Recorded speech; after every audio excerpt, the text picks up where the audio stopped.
Welcome to the Fermented Homestead. If you're new here, my name is Anna, and on this channel, I like to share my journey of learning how to turn our home into a homestead. The oven's preheated. This weekend I only have one day off, so it's going to be a pretty short, quick thing. I've just got a couple things that I want to take care of today.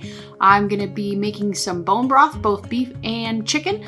I need to do a batch of kombucha and just kind of whatever might, and I have a ridiculous amount of apples that I have to actually dehydrate. So we're just going to get started and I'll show you bits and pieces of what I'm doing throughout the day. So since these are frozen, which is not ideal, well, they're just partially frozen. You can see they're not frozen solid. So I'm going to try and get these apart as best as I can.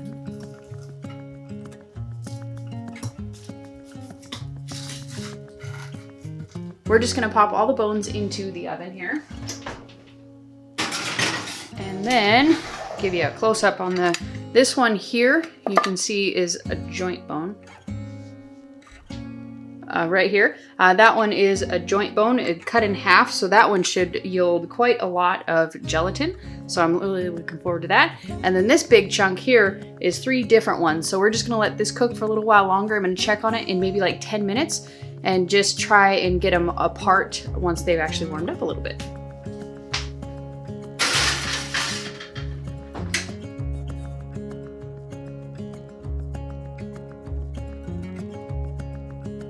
Now that I have the chicken broth and the beef broth going on the stove and in the oven, it is time to finally clean the dehydrator trays. I've been kind of cleaning them one at a time when I have the time to do them, but these things are so stuck on from the beef jerky that I did last week, it's ridiculous.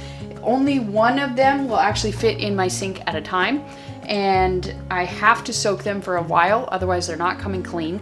I tried throwing them in the bathtub, but it turns out my bathtub actually plug doesn't work, so that one was a total fail. So I'm just down to soaking them one at a time, like for a half an hour on each one. I got 2 of them done, and then the third one is in here. Well, actually 3 of them. I got 3 of them done, and the 4th one is in here. And so we're just gonna try it throughout the day because I need to use my dehydrator trays for my apples. We're just gonna try and get these clean as we can. So, yeah. They're pretty grody, but with how delicious the beef jerky is, it's totally worth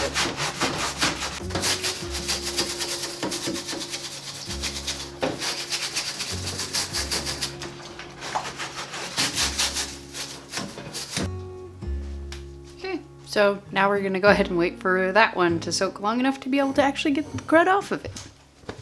Since we used to have 2 of these type of dehydrators, I think Presto, Nesco, whatever they are, we have a lot of trays. And so one of the dehydrators broke and I could only use one of them at a time. And so we just have a lot of trays. So I don't actually have to wait until all of these finish. I do need to do a few of them because I think I have maybe like 8 trays over there that are ready to go. And so we're just gonna load those ones up with as many apples as I can fit on them, get that dehydrator going while these ones are cleaning. And then once they are cleaned in the dishwasher and everything, then I'm gonna do more apples because I have a lot of apples. So we get apples a lot. I think I might have mentioned this in the past, but we get a lot of apples. They're older apples, and some of them are a little bit soft, some of them are bruised and damaged and nicked, and sometimes they'll even be a little bit moldy if we're not careful. The purpose of these is we use these in our water kefir as a flavoring for the water kefir, and that's our favorite, and well, mostly our favorite. That's one that is really good, that is very accessible for us, and we pretty much always are able to get apples and dehydrate them. So I have quite a collection of dehydrated apples and we just use them. So let's get on it.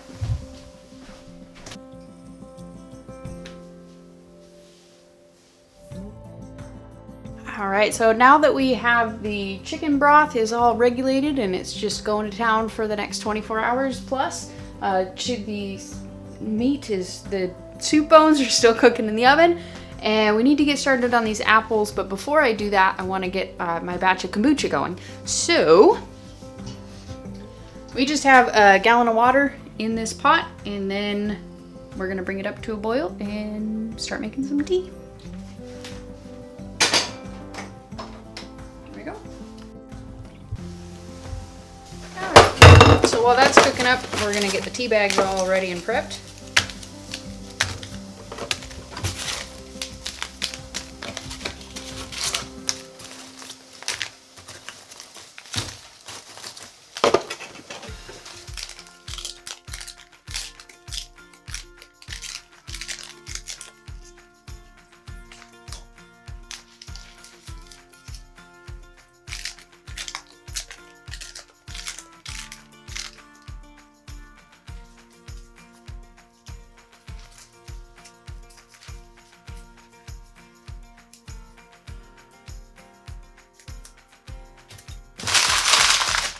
So now the kombucha, the water for the kombucha has warmed up and cooled off.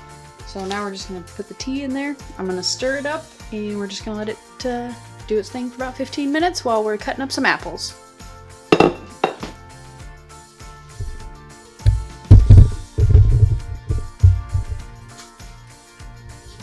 Okay. So it looks like the beef has about ready to flip. I forgot to hit the record button, so to sum it up, the kombucha tea is all done. We pulled out the leaves. I cannot get my fire going today, so I'm freezing, and now we have a hood and some slippers because the toes are completely numb. So, time to add the sugar. And this kombucha is the only thing that I actually use just regular sugar for. From pretty much everything that I've seen, for the most part, I know people use different types of sugar, but from everything that I've seen, just regular white sugar seems to be what the kombucha thrives on the best. And while we only warmed up 1 gallon, this is actually going to be a 2-gallon batch because we're going to add some colder water to help it cool off faster. So we're going to add 2 cups of sugar. Oh, funny sounds. Alright, bundle this back up.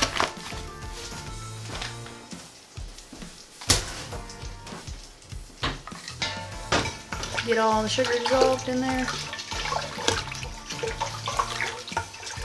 Alrighty, we're all dissolved. So now I'm just going to add the other gallon of water to it and let it sit in the corner for a couple hours until I'm ready to deal with it. Alright, that's all the water we have in the water filter right now. We use this water filter. It's like kind of like a Berkey, but it just uses sand and you don't have to replace any of the filters. So, and it's really slow. So we gotta wait for the other half gallon, and while we're doing that, we're gonna go ahead and flip over the bones in the oven, and we're gonna cook some lunch. So you can see, maybe, they're nice and charred. Can you see that? Yeah, okay. So we're just gonna go through and flip all these over.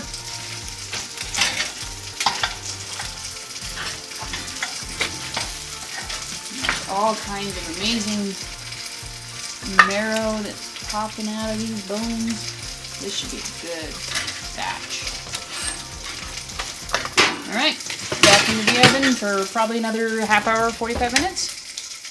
Really until I'm ready to deal with the kombucha, because I need that pot for this. Okay, we're just going super simple.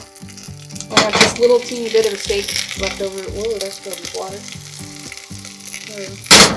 The handle always filled up with water. It's the only thing I don't like about this pan. Other than that, it is perfect. So with that, we're going to add a little bit of leftover curry that we had from the other day, or butter chicken.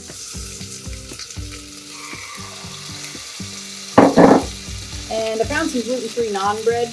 They're really more like gluten-free pancakes, but it says it's for naan, and it's pretty tasty. This is actually the second time I made it, and it's pretty good. It's definitely not like regular naan. Like I said, if you've ever had a squash pancake, it's like that.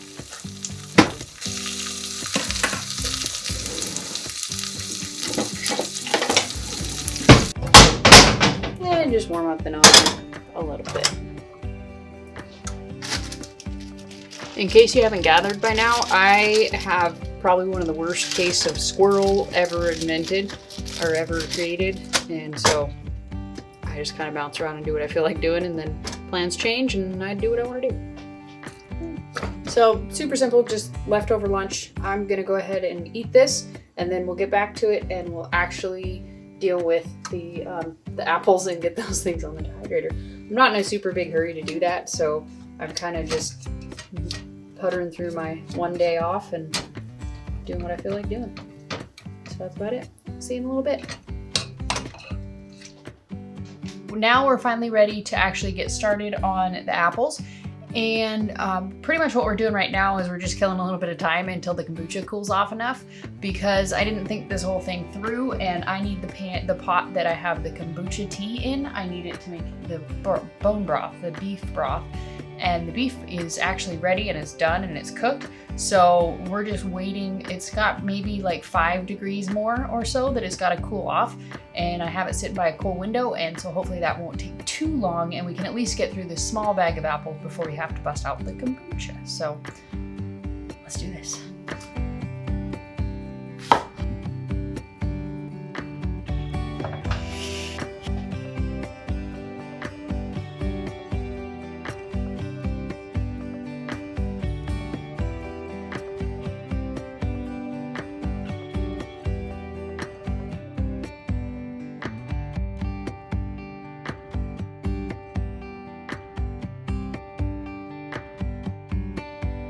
All right, so we got all of the small bag done. We only lost maybe 1 apple. I'd say accumulated like 1 apple. And so now I'm gonna go ahead, and since it's gonna be a little bit before I actually get back to the apples, since I have to do the kombucha, I'm gonna go ahead and just put this on the dehydrator and get it going. And then we'll get started on the kombucha. All right, we're ready for the kombucha. And I did check on this a couple of days ago, so I have a pretty good confidence that this kombucha is going to be okay. And so you can see in here, there's no holes and no gaps in the SCOBY. There's plenty of, I think that was just from movement, the geese probably got on top there. But the original SCOBY is still just vertical here. So we're just gonna go ahead and portion these out into some jars.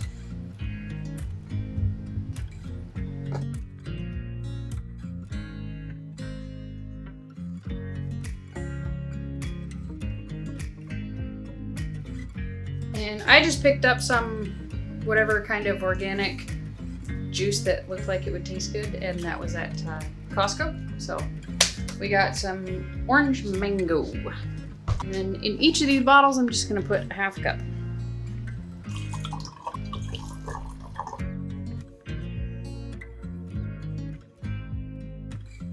Now we fill it up.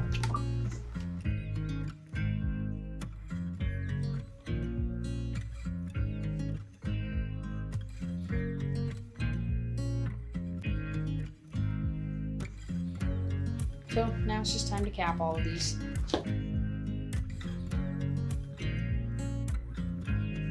Alright, so it looks like we got 14 bottles, and we still have a pretty fair amount of the kombucha left in the bottom, certainly enough to re-inoculate the next batch.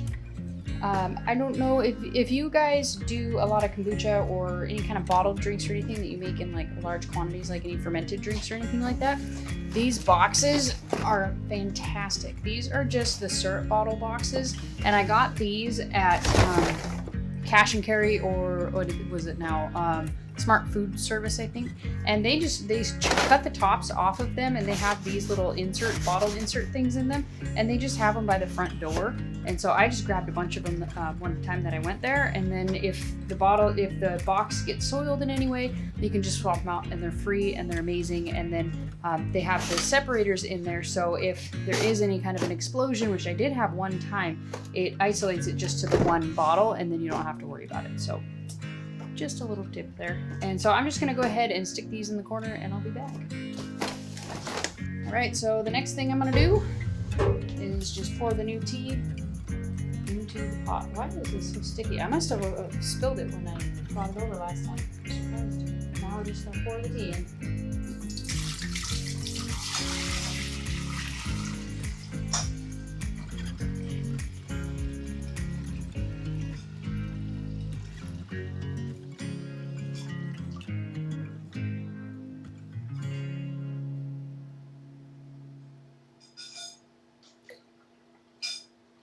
SCOBY war going inside of there. Okay, so I washed my hands because I want to make sure that the new one stays on top. So I got the new one on top, and I'm just going to cover this up. I'm going to wipe it off just a little bit to get some of the stickiness that's on top. And we're just going to stick this in a corner covered in a towel and, you know, repeat every other week.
Alright, so we are all done with the apples for today. We have a whole nother dehydrator load full plus. I probably did an extra couple trays beyond what I probably should have done, but hopefully they'll be okay. And since I put the bottom rack on there, or the bottom like 5 racks on there long before I did the other ones, hopefully that will make up for having a few extra sheets in there, or a few extra trays in there. And so now all we're doing is just waiting for dinner to finish, and that's about all I have left for the day.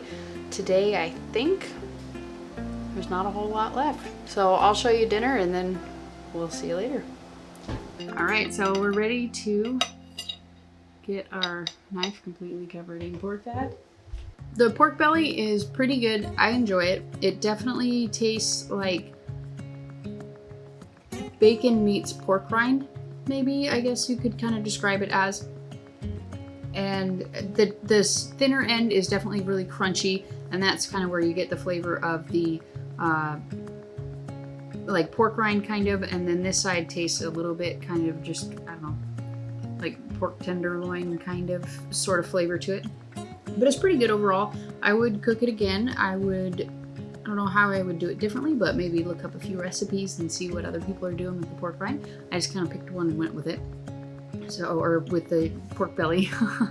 So I'm gonna go ahead and finish my dinner and finish getting ready for the week ahead, and we'll see you in the next video. Thanks for watching. And if you enjoyed this video, go ahead and give it a thumbs up. Subscribe to the channel if you haven't already, and we'll see you in the next video. Bye.